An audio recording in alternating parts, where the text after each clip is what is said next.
വകയാണ്. ഈ ബോധത്തോടുകൂടി എന്ന് വരെ നമ്മൾ കർമ്മം ചെയ്യാതെ ഇരിക്കുന്നുവോ അത്രയും കാലത്തോളം ഈ ചെയ്യണ കർമ്മത്തിന്റെ എല്ലാം ഫലം നമുക്ക് അനുഭവിക്കേണ്ടി വരും. അതിനെത്ര ജന്മം എടുക്കേണ്ടി വരുന്നോ അതൊന്നും നമുക്ക് പറയാൻ പറ്റില്ല. എന്നാണോ കർമ്മഫലം ഇല്ലാതെയായി തീരണത് അന്നേ ഈ ചക്രം പൂർണ്ണമാവൂ. അതുവരെ ഇങ്ങനെ ജനിമൃതി ചക്രം കറങ്ങിക്കൊണ്ടേയിരിക്കും.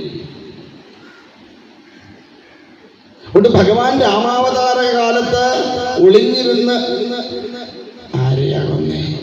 ആ ബാലിയെ കൊന്നതിന്റെ ഫലം ദ്വാപരയുഗത്തില് ശ്രീകൃഷ്ണ പരമാത്മാവായിട്ട് അവതരിച്ചു കഴിഞ്ഞപ്പോ അവിടെ അതിന്റെ ഫലത്തെ അനുഭവിക്കേണ്ടി വന്നു.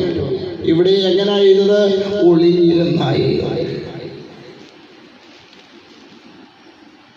നോക്കൂ, ഇത്ര കൃത്യമായിട്ട് കാൽക്കുലേറ്റ് ചെയ്ത് ഓരോന്നും ചെയ്തു വെച്ചിരിക്കണത്. അനുഭവിച്ചേ പറ്റൂ. അല്ലാതെ ഒന്നും ഇവിടുന്ന് പോവാൻ കഴിയില്ല. ചെയ്തു വെച്ചത് ഓരോന്നും അനുഭവിച്ചിട്ടേ പോകാൻ കഴിയും. അതുകൊണ്ട് ഭഗവാൻ എന്ത് ചെയ്തു? ആ ഫലത്തെ കൂടി അനുഭവിച്ചിട്ട് പോവാൻ തയ്യാറായിരുന്നതാണ്. ആ ബാലിയാണ് ദ്വാപരയുഗത്തിലെ ഈ ജരൻ എന്ന കാട്ടാളനായിട്ട് വന്നതെന്നാ പറയണേ. അതുപോലെ ഭഗവാൻ വന്ന തുണിയലക്കുകാരൻ ത്രേതായുഗ കാലത്ത് സീതാദേവിയെ കുറിച്ച് അപവാദം പറഞ്ഞവനാണ് എന്ന് പറയപ്പെടും. അങ്ങനെ എന്തുകൊണ്ടും പൂർവ അവതാരങ്ങളുമായി ബന്ധപ്പെടുത്തിക്കൊണ്ട് തന്നെയാണ് ഇവിടെ കാര്യങ്ങൾ ഓടുന്നത്. എന്തായാലും ആ ജരന്റെ അസ്ത്രം പാദത്തിലേറ്റ ഭഗവാൻ സന്തുഷ്ടനായി. തൻ്റെ കർമ്മഫലം താൻ സ്വീകരിച്ചു കഴിഞ്ഞു. തനിക്ക് പോകാൻ റെഡിയായി. ആ സമയത്ത് ദാരികൻ വരുന്നുണ്ട് ഭഗവാനെ കാണാൻ. ദാരികനോട് പറഞ്ഞു, വേഗം പൊയ്ക്കൊള്ളുക. എന്താ കാരണം? ഇനി ഇവിടെ നിന്നാൽ ശരിയാവില്ല, ദ്വാരക മുങ്ങിപ്പോവും.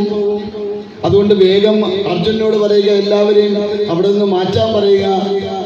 ദാരികൻ ചെന്ന് കാര്യങ്ങളൊക്കെ പറഞ്ഞു. അർജുനൻ ബാക്കിയുണ്ടായിരുന്ന യാദവ സ്ത്രീകളുമായിട്ട് പോയി. ഇടയ്ക്ക് വെച്ച് കള്ളന്മാരാക്രമിച്ചു. വില്ലാളി വീരനായ അർജുനൻ നിസ്സംഗനായിട്ട് നോക്കി നിൽക്കാൻ മാത്രമേ കഴിഞ്ഞുള്ളൂ. അന്നേരവും തൻ്റെ കയ്യിലിരിപ്പുണ്ട് ഗാന്ധീവം. പക്ഷേ ഗാന്ധീവം എടുത്ത് പ്രയോഗിക്കാൻ അർജുനന് സാധിച്ചില്ല. എന്തുകൊണ്ട്? ഭഗവാൻ തന്നിൽ നിന്ന് അകന്നു. മഹാഭാരത യുദ്ധത്തിൽ താനാണ് സർവസ്വം ചെയ്തത് എന്ന അഹംബോധം